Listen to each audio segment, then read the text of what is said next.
Welcome to the Greater Culture Podcast, where we have conversations about how to elevate the quality of life through movement, nutrition, recovery, and mindset practices. And welcome to another episode of the Greater Culture Podcast with your host, Brad Marshall. Today, I'm really excited to be joined by Gordon Lake, somebody I've met as affiliate owner of CrossFit Simpsonville and also now the CrossFit Southeast Regional Rep. So he's been doing a lot of work behind the scenes to help out affiliate owners in the Southeast region, figure out ways that they can improve and level up their business. So I'm really excited to have Gordon on today. Tell us a little bit about his story and what we can learn from him. So Gordon, tell us a little bit about how did you find your way into CrossFit and becoming a CrossFit affiliate owner? Well, just, man, thank you for the opportunity to be on here. I think any chance I get to be on a podcast is amazing because I don't think I'm that cool at all. My wife thinks I'm pretty cool, but I don't think I'm that cool. And so just an opportunity to be on a podcast, I'm always excited about. Yeah, I'm the poster child for someone who shouldn't be even in a CrossFit affiliate. My kind of background is, so I got into working out in high school. So I saw my mother and father do that growing up. And I said, it's really cool.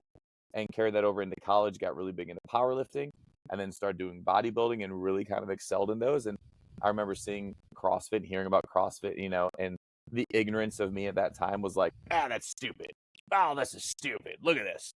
And it was funny because looking back, it was the ignorance of not wanting to get out of my own comfort zone to try something different. And so I had just finished up a bodybuilding show in 2014, and my wife and I went on vacation, and she turned on ESPN, and lo and behold, the CrossFit Games are on ESPN. And she literally was just like, man, these women are impressive. Like, they're fit, they're strong, they're moving fast. And she was very much like, I think I want to try this. And she's a collegiate athlete. And so my wife is that type of woman where if she says she's going to do it, she 100% does it. So fast forward about 2 years later, we find a CrossFit gym where we live at. And at the time, I'm coming from a Globo gym, right, where the membership's like $19.99, and they don't care if you show up. It's whatever. And they told me the membership, and I just was like, oh, okay, well, we'll figure it out. And so she started CrossFit, and I was that guy just on the side who was like, oh no, I'm fine. I'm just gonna like do my squats and my deadlifts, and I don't want to be involved in any of this. And so I was stubborn for maybe 2 or 3 months, but I vividly remember there was a time where she was like doing a workout, and all these people finished, and she's still going, and everyone is cheering her on. And I was just like, this makes no sense. I don't understand it. Like, I'm coming from these sports that are very singular, self-focused. And so everyone's cheering her on. I was just like, wow, those people kind of like give a crap that she's like finishing the workout. And so like that initial draw to the community. And so then like a couple weeks went by, and I said, well, I'll just jump into class. And the first class was a really simple, like 200-meter run and like front squats. And I'm coming from a powerlifting, bodybuilding background. So I'm a larger athlete. I think I'm strong. And in that class at the time was like a 47, 48-year-old guy who I didn't know was extremely fit, has been ranked in like the top 50 in the world. And so he's really nice to me. He's like, how do you think you're going to do? I said, I should crush this. And, go off, do my first 200-meter run, do some front squats, realize very quickly there's no endurance in my body whatsoever. Come in absolutely dead last in that workout. But that man, he was just like, hey, you keep doing this, you're going to get better. Just keep showing up. And my background is like, I'm competitive, right? So if I see something and I'm like, I need to get better at that. So that's why I first got called on a CrossFit, was I saw the community surround my wife. And the second part was there was this constant learning loop of like, great, you can deadlift 700 pounds. That's cool. Can you walk on your hands? Great. Now you can walk on your hands. Can you run a sub 6-minute mile? And so even to this day, right, I tell people there is just like this constant learning loop of how I want to continue to get better. And the fact that I've done a variation of sports has really kind of challenged me to be like the 3-headed dragon. Be good in all of these things rather than just one. So that was like my introduction to CrossFit. And so I drank that juice early on, but I tell people like, I made fun of CrossFit. Like, I'm that person who literally made fun of it, and now I've dedicated my life to it.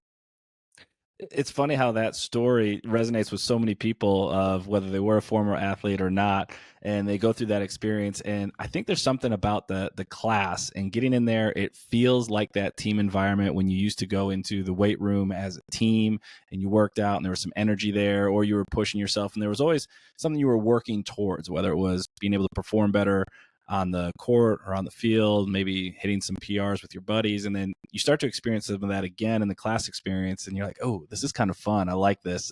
It reminds me of those times. Did you kind of have that same experience, especially being someone who you said is a little bit more competitive, that going in there, being around the energy, seeing yourself perform better each day really kind of gets you excited and motivated to keep going?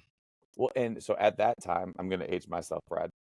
At that time, we didn't have apps you could look up the workouts. So at that time, you Mm. just showed up the next day and what was on the whiteboard. So I love the fact that like there was an unknown factor to it, that in the moment you had to figure it out. And then I really like the camaraderie where like coming from powerlifting and bodybuilding, right?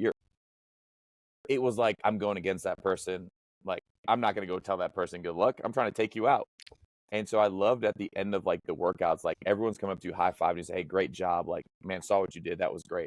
I even remember like there was a workout I was absolutely dead last. Right, everyone's done and is like pushed behind me, cheering me on. And I just remember in that moment, I was like, I would like to stop right now. Can someone just call time? But then like learning, like, no, the culture that has been created in CrossFit is like we start as one and we finish as one. And so just to have everyone in that moment, like cheering me on, not caring about the time, not caring about the load I'm using, like that really started to resonate with me of like, man, these people give a crap. Like I've never experienced that in a health and fitness environment. And so that really started to get me of like, wait a minute, there's power in this belief and connection that can go far beyond the walls of this gym. Yeah, that camaraderie, the way that not only the coaches, but also the members and the community all care really pushes people forward. And so you mentioned this idea of being in powerlifting and bodybuilding, very performance driven activities. When you are getting into CrossFit, some people get in because they want to change their aesthetics. Some people get in because they want to move better for their livelihood with their kids and their families. Some people get in because they love the competitive outlet and they want to do that. What did you find for you that were some of the initial reasons why you got in or maybe got excited? Was it performance driven of like, hey, I want to compete and beat the 47-year-old? Was it some of the aesthetics piece of like, I still want to look like I bodybuild? What were some of your initial goals or reasons for getting in?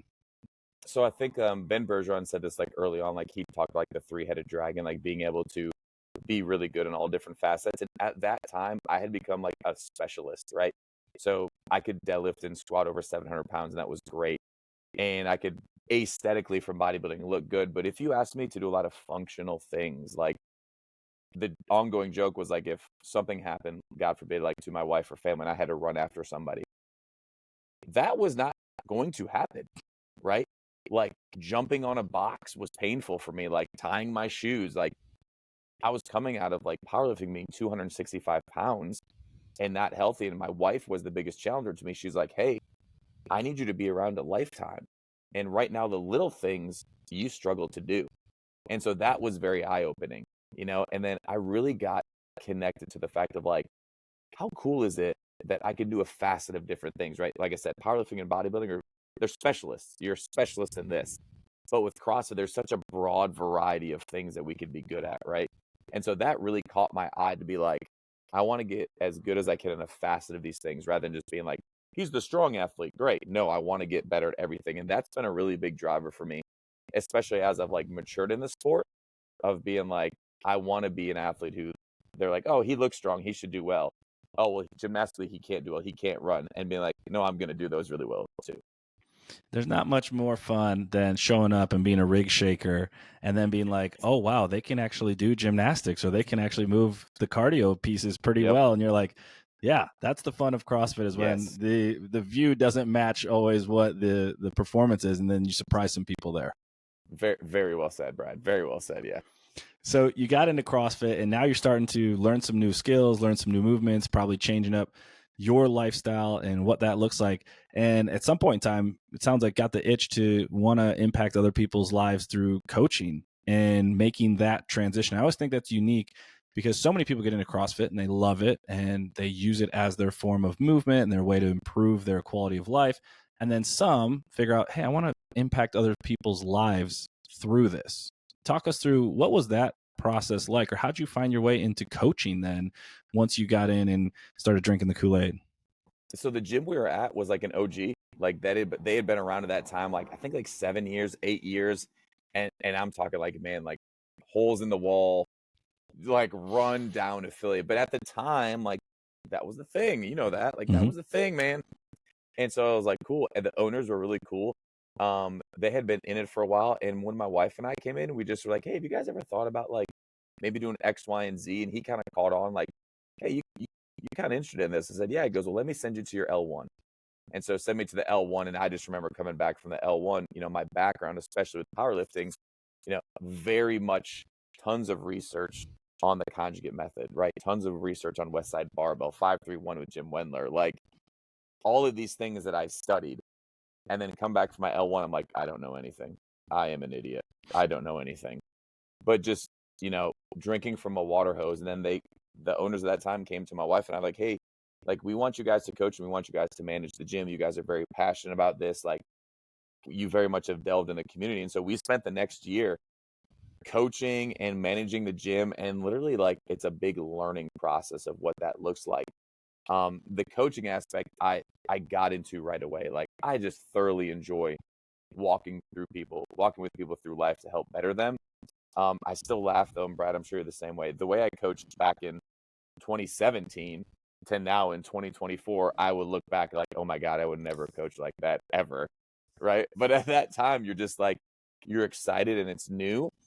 And so it was a great opportunity. So we literally took our L1s, I think in 2017. I had my L2 by 2019. And I was like, man, I want to learn and grow. And from then, it's just been different seminars, different certifications, trying to learn. But really, like, affiliate ownership was never even on the table. At that time, my wife and I had been married for maybe 4 or 5 years. I worked in nonprofit. She worked as a baker. Money was just like, money wasn't there. And we were approached by someone who was like, hey, you ever thought about owning an affiliate? And the way my wife, Annie, and I are, like, hey, we're loyal people. So, like, we told that gym, if you're going to be open in this town, we're only going to go to you. We're never going to leave and start another gym. And we meant that, and we held to it. So kind of through a string of things, like, they came to us in March of 2018, and they were like, hey, we think it's time for us to close. We're going on year 10. We just want to go enjoy life together as a married couple. Do you guys want to buy it? And so rewind 3 months before that. So my wife and I are, you know, we're believers. And my wife in the kitchen was literally like, hey, the Lord's telling me we're going to buy a gym. And I just laughed at her because I said, with what money? We don't, like, at that time we had like $30,000 to our name and that was it. I'm like, yeah, because we're rolling in money. And so in March of 2017, they kind of came to us like, hey, we're going to sell the gym. Do you guys want to buy it? And at that time, we did not want to buy their gym just because, kind of what I said earlier, it was a very dungy gym. There was holes in the wall, the barbells, and everything was a little beat up. So we went back and talked to the individual who asked us about wanting to start an affiliate. We went and talked to an OG member, the one I spoke about earlier, who beat me in my first workout ever. And we actually came together, raised $50,000, and we opened the doors of our affiliate in May of 2018. And when I say, like, the doors of the affiliate, meaning at that time, I had porta potties outside because the bathrooms were being built. I had plywood on the walls. I had a small rig that maybe fit 8 people. And in the time, I was in a 12,000 square foot building, but I was only leasing, I think, 4,000 square feet. And at that time, there was only 2,500 square feet of usable space. So, you know, and I tell a lot of affiliate owners, like, we didn't go into owning an affiliate the best way because there was no system and processes. There was no coaches development. There was no, here's how you do it. It was literally like, their gym's closing. We're going to open a gym. And we've got 32 members who want to come over from this gym and be here. We've got to figure this out. And it was just like, it was from a water hose, Brad, from like the moment we opened up until probably 2.5 years ago where we sat down and we're like, okay, we've got to like put in processes and we've got to build this as a business. Yeah. That it's amazing to hear that story, because it's so fun to hear how every affiliate owner story is so unique and different.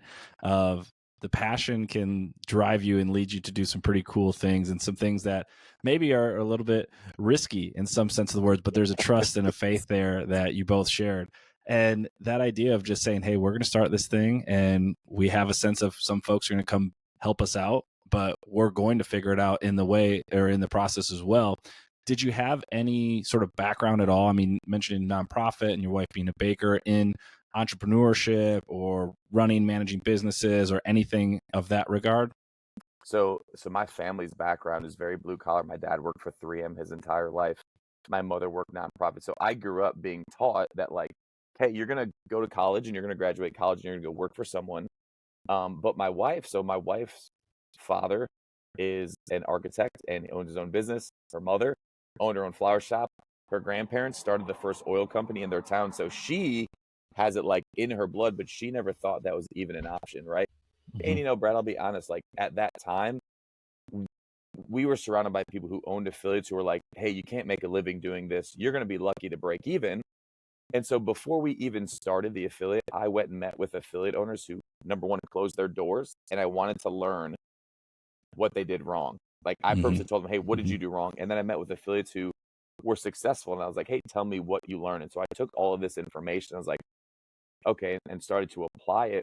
But like, there was no book on how to run a business. I mean, even like I even think now, like where we're at, it was literally just, we loved people. We believed to our core of what we were doing. Like, I remember, it sounds crazy. I remember we brought in, there's about 30 members left of that gym. We brought them into what we called a vision night. So picture this, Brad, right? You're in a 12,000 square foot building. At the time we're holding this vision night, it's still filled with old textile machinery, and it's filled with like old textile, just like dumpy things. There's rat poop everywhere. There's no bathrooms. There's nothing.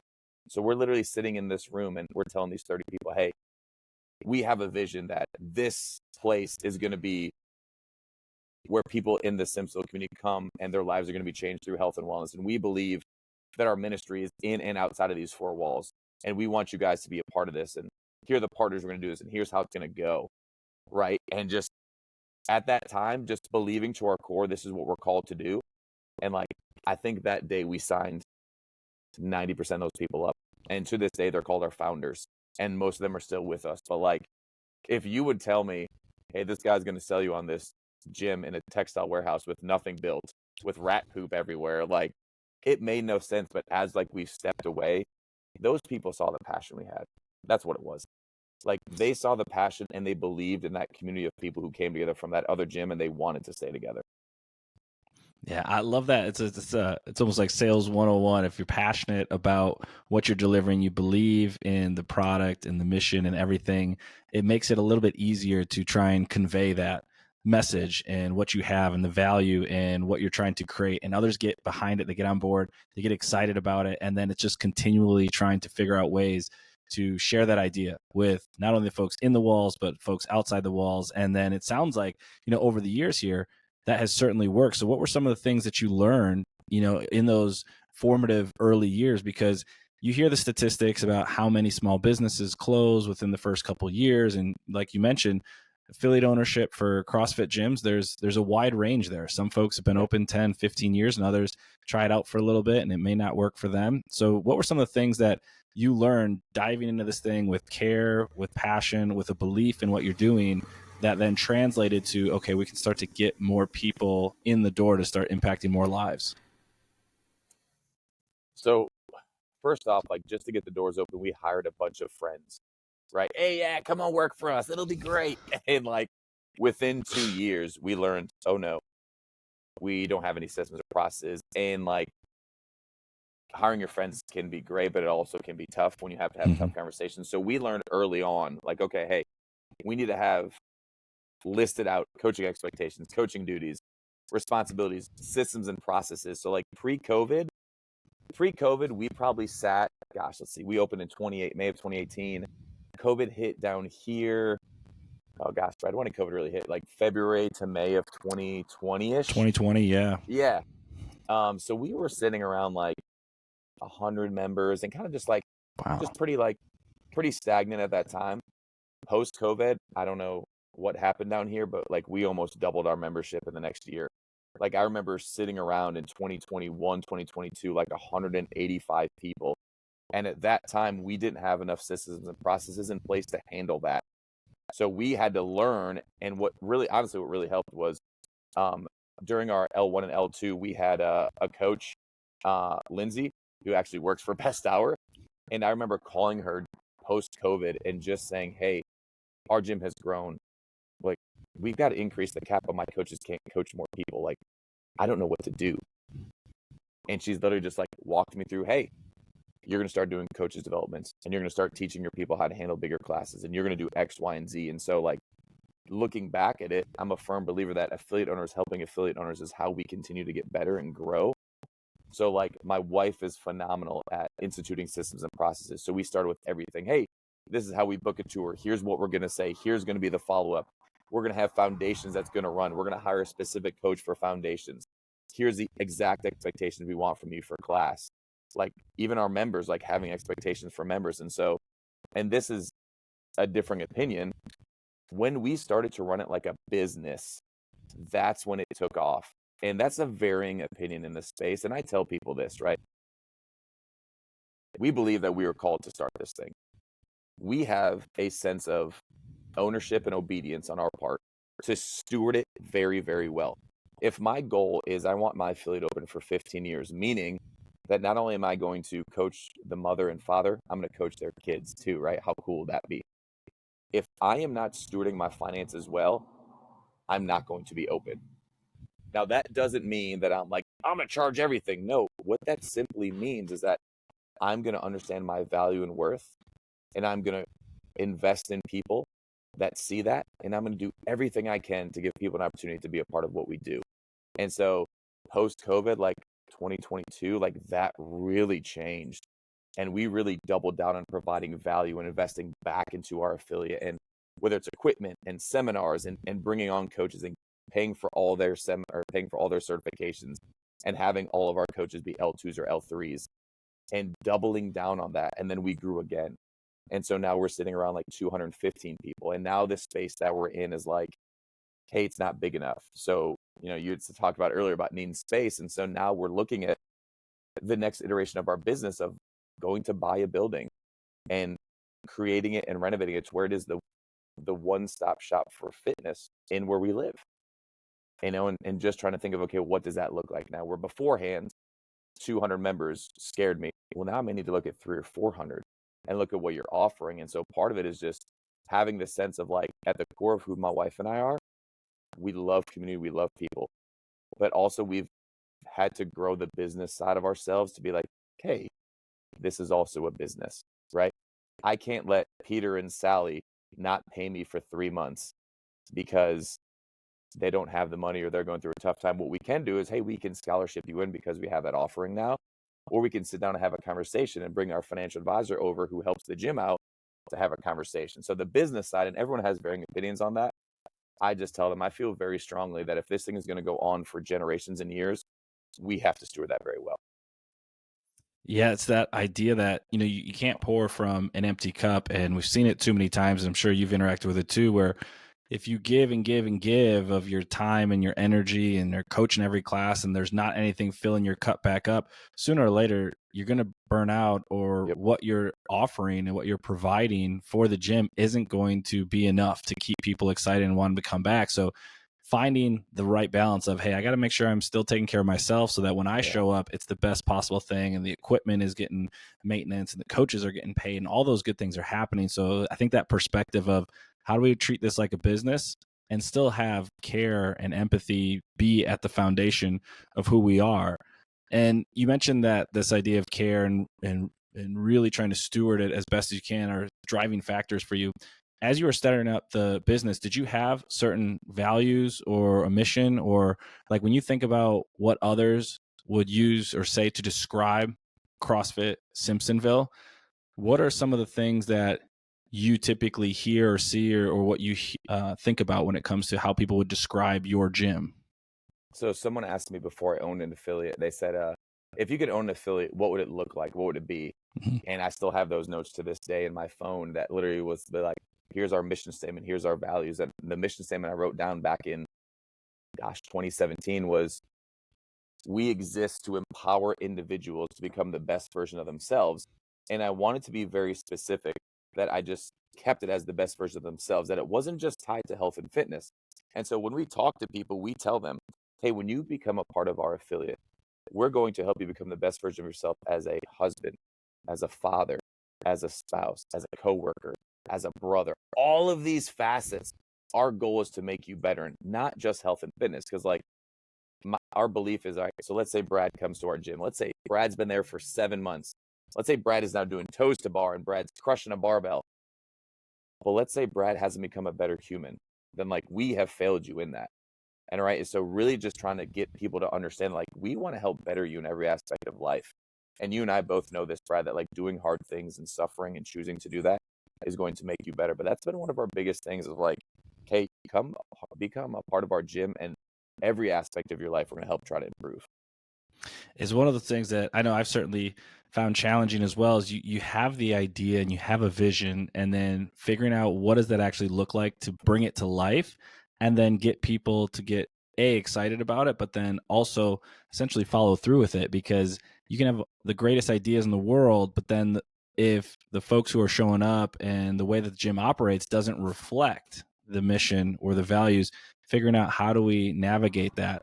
And so what are the things that are, what do you want to call practices or behaviors at your gym that help to reinforce, hey, we're trying to get people to be the best possible human that they can be? And are there things that you do at your affiliate that showcase that, or let people know, especially for new folks, hey, you're probably going to notice that this is our culture here and this is the way we operate?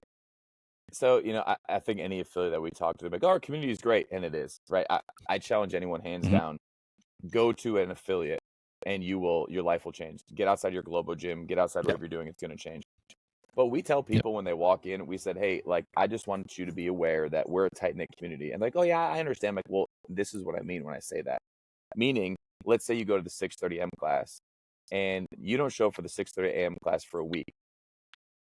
Not just me, but members are going to text you and say, hey, Brad, just checking on you. Are you okay? And some people are not, they've never experienced that. And it's not because like, hey, we want you to come work out, because it's, hey, we're doing life together and we want to do life with you. And so we tell people there's just this level of accountability because everyone wants to be in community with one another. And then we try to be as intentional as we can be to do a lot of community events. So we're very big in like, hey, we're going to get out into our community here where we live and do community events, and we center that around everyone, right? Whether it's like, hey, we're going to get together and all go to a baseball game, or hey, we're going to get together. I'm sure this is up there right now. Pickleball is a big thing, Mm-hmm. right? So literally, we had one of our coaches. He's like, hey man, like, I really like this pickleball thing. Do you think we can get like a CrossFit Simpsonville pickleball thing going? And I just said, hey man, like whatever you think is best, show me a plan. And so now literally every Saturday and Sunday, you've got 20 to 25 members who are just going to play pickleball, doing life together. And so that, right, just taking those four walls of the gym and expanding upon outside of it, like that's what we're telling people, like, you're going to become a part of a community where you're going to do life. You're going to meet your friends, your spouse is here. And we try to push that as much as we can with community events.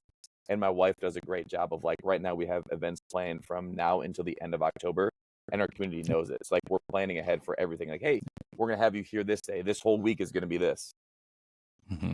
It's funny because it's almost like when you're part of it, it almost seems by accident, but you realize there's a system and a process Yeah. behind it of like, oh, another event. This is so cool. Like, how'd they think up these things? Like, well, there's a plan behind it that we communicate, that get everybody on board with that. Did you find that as you continue to grow and experience some of that almost exponential type of growth, that it was hard to maintain some of those similar practices? Because I think, when you're smaller, it's easier for you to know everybody, or the people in your class. When you're at 75, I've heard people talk about when you hit those thresholds of 100, 125, 150, things change a little bit. And so did you notice, at least for your affiliate, that things did change, or were you able to, as you continue to experience that growth, maintain still that culture and that vision? Yeah, that's a great question. I don't think a question many people like think about or talk about. So like one thing that we've always been adamant about, my wife and I, is like knowing every person's name.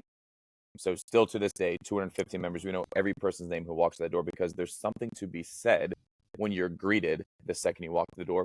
But probably the biggest thing we realized is like as we grew, Affiliate University kind of helped us understand this.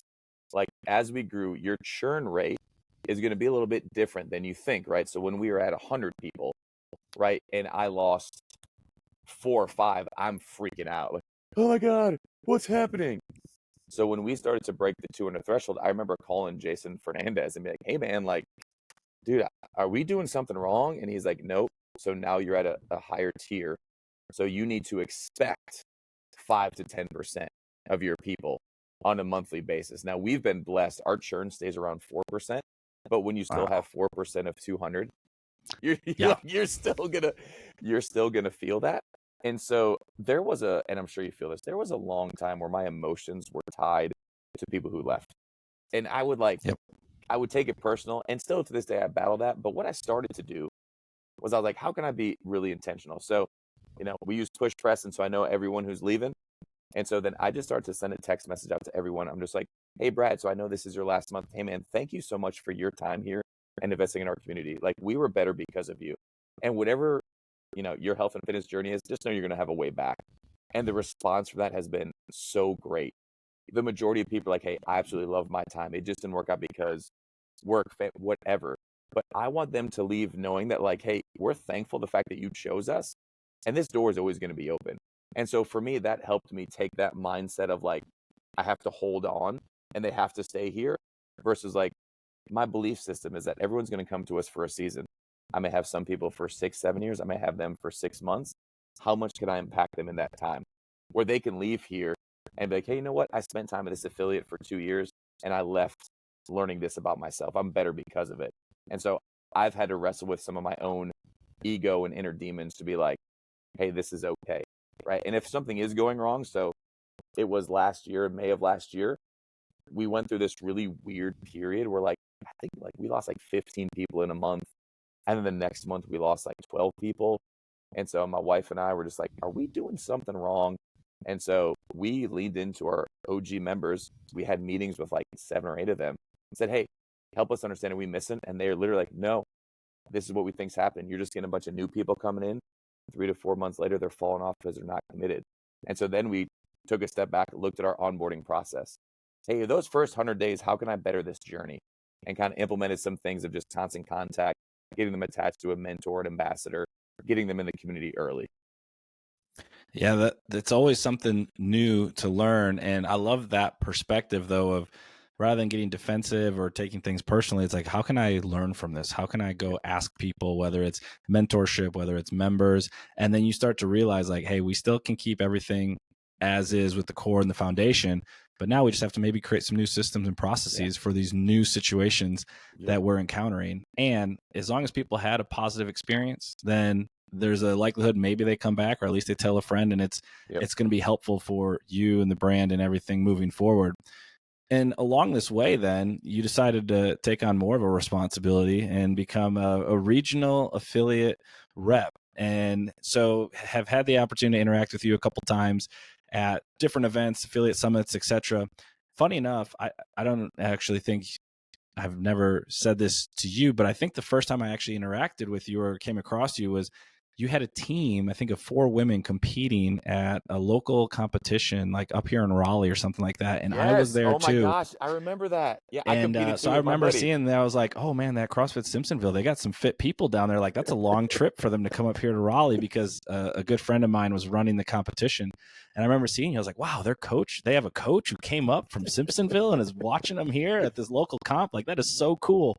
So I remember that was actually the first time I had seen or interacted with you, and then heard that you got the affiliate rep. So how has that process been, and what's that journey been like, moving from affiliate owner of 150, 200 people to now trying to wrangle up hundreds of affiliates in the Southeast and being, helpful and a good resource for them?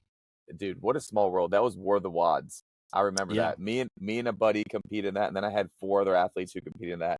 That was a really great run competition. I remember they had a sandbag over a PVC pipe, which I loved because there was no way that PVC pipe wasn't bouncing back and hitting us.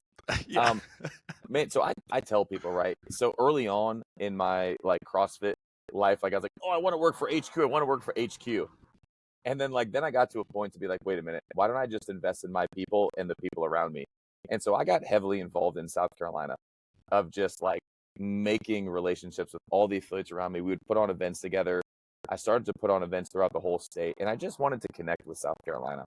Like I was like, look, there's 90 affiliates in South Carolina. We need to be helping one another. And so it was kind of funny. When that position opened up, I was actually working for a friend's company, really, really enjoying my life and what I was doing. And my wife was like, you can apply for that? And I was like, look, I really enjoy what I'm doing, like thoroughly. It's really good. It does well for our family. And she was like, yeah, but you've kind of wanted to work for CrossFit. And I was like, well, I like what I'm doing. And so we just said, hey, you know what? Let's just put in and see what happens.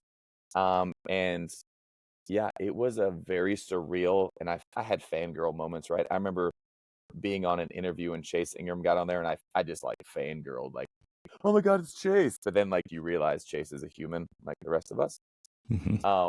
And so coming on, like one thing that probably I've learned the most is, like you said, like I have 866 affiliates.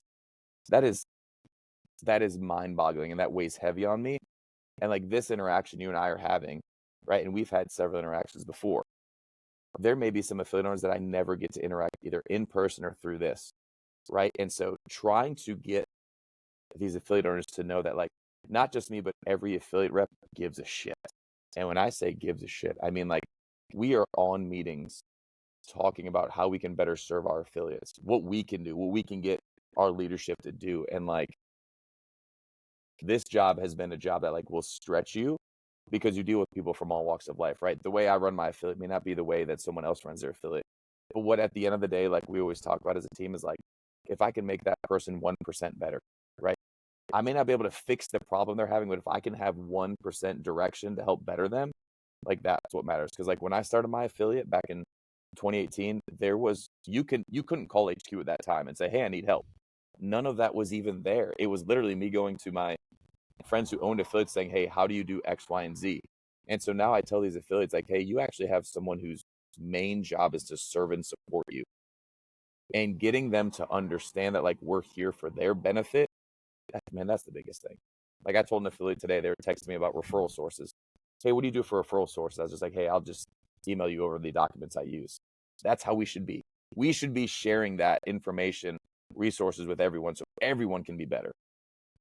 Yeah, and I can speak to on the receiving end of that, the amount of resources that are available for affiliate owners that are, I mean, yes, they're included with the affiliate fee, but the amount of conversations and phone calls and meetups and different topics that you can learn from and dive into is really grown a lot. And even we've only owned our affiliate for almost 2 years now, of just how much is available to folks. And it is out there, but it's up to you to essentially take advantage of it. Your regional rep will tell you what's coming up and things you can jump into and dive into, but you're the one who has to schedule the meeting and put on the calendar and learn and then implement those things. So I can imagine having that many people that it feels like you're trying to help support and provide resources to can weigh a little bit heavy and add another layer of just, hey, I'm passionate about this thing. I know how well it works, and I got to figure out ways to share that with others. Yeah, and one thing that I've helped, like, so I've had to keep myself grounded because as an affiliate owner, Brad, you know this, like we carry the weight of our communities, right? We carry the weight, and as your business, it's a responsibility. And so then working for CrossFit, like I carry some of that weight too, of what happens to our affiliates, what's going on in the CrossFit space, right? We carry that weight. And so I've had to really be more intentional to lean into my community at my own gym of being like, hey guys, so today I'm going to show up just as an athlete and I'm going to jump in class with you. I in this moment, I don't want to be boss. I don't want to be head coach. I just want to be an athlete. And the community has been really just like so humble in that to be like, nope, hey, you're going to be on my team today. Let's just do that. And I tell my other affiliate owners like, hey, there's going to be a lot of times where we have to be on and we have to be it. But there's this beautiful thing where your affiliate wants you just to be you, right? You don't have to be anything but you.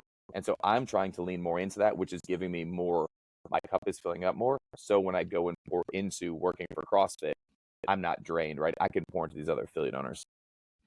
Yeah, and I love that perspective too of at the core of all this thing, it's this hour-long class that we get to jump into together and share. And the way that that impacts everything outside of the hour is incredible. And it's like when you feel like you need your cup refilled, go spend an hour with your class, go spend some time in the community. And all of a sudden you're going to realize like, oh yeah, this is why I got into this, or this is why I want to stay in this because of this right here. So it's one of those funny things that when you keep going back to the core and the foundation, you're like, oh yeah, this makes sense. And now I feel like I'm ready to go tackle all the business or back end stuff that maybe isn't as glamorous or as exciting as getting in front of people or being involved in that hour-long class. Well, and you know this, right? The ongoing joke is, we're going on year 7 of our affiliate, and I'm still unclogging toilets, mopping floor. You're still doing the very unsexy things. Yeah. But like it comes with it, man. And so like I tell myself, what a great problem to have that someone clogged your toilet because they decided to come to your gym to be involved in your community, right? Tough in the moment to believe that, but like that's the reality. Yeah. Like they chose to come here and be a part of this, where they could have went to a myriad of other places. Yeah, no, I love that perspective. And I think it speaks to the way that you think and the way that you perceive things, the way you operate, which is, well, I've got one more question for you. One of the questions I love to ask all of our guests is when you think about this idea of like principles or values or like sort of your guiding light for how you think about interacting with your community or leading your business or engaging with others, are there values or principles or sort of some core pieces that sort of guide and influence how you think about or interact with others? Yeah, that's a phenomenal question, Brad. Gosh, that's phenomenal. I know I always save the biggest, hardest one for last. Dude, try and, That's great. So there's like certain values I have that like I've lived for. It's reject passivity, accept responsibility, lead courageously, and invest internally. Those are like my core values. But when I think of like with people, and I said this at the affiliate summit in Florida, my goal is for people to understand that if they do not have their cup filled or taking time to better themselves, then everyone around them will suffer. And affiliate owners are in this beautiful, chaotic space to where people are relying them to not only be a coach, but sometimes be a friend, be a listening ear, be a therapist, change a tire, be a mechanic. And like I said this very vividly, I remember at the affiliate summit, like if you are not taking care of yourself, you're doing a disservice to everyone around you. And as an affiliate owner, it's really hard to sit down and take care of yourself because you feel this false guilt. And so in my life where I'm at now, I have tried to intentionally understand that every interaction I have depends upon if my cup is filled up or not. So when I'm feeling drained, my mind is literally going to, I'm not going to be the man I need to be for my wife, number one. That's number one. And then number two, the people at my gym need me to be there for them. But if it goes all the way back to if I'm not okay to like have time for myself, none of that's going to have fruit. And that's really hard to say to entrepreneurs like ourselves because we have this go mindset and nonstop mindset. And some of us will run ourselves into the ground and we think, oh, well, I'm doing it for my people. Well, the reality is you're not. You're just running yourself into the ground and you're going to burn out and your people are going to wonder what's going on with you.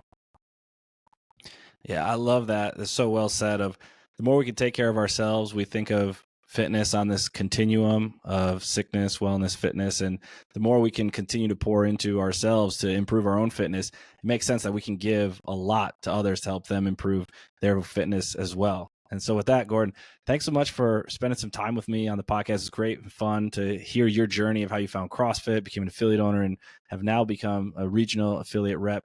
Grateful for the interactions that we've had and what you continue to do for the Southeast region. For anyone who wants to connect, what are some of the best ways for folks to get in touch or connect with you if they're interested? Yeah, so you can follow me on Instagram. Just type in my name, Gordon Lake. It's going to pop up.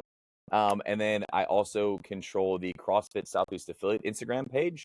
I'm on there too. So if you're an affiliate owner watching that, man, reach out. Let's connect on there.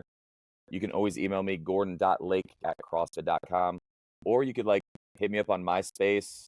Are people still on that, Brad? Is MySpace still a thing? To be honest, I don't even know if I had one way back in the day, but man, maybe one day it'll come back around.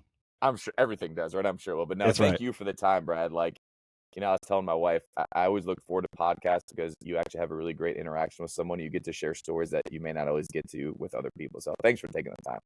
Yeah, no problem. This was awesome. I look forward to our next interaction, and have fun down there at CrossFit Simpsonville. Thanks, man.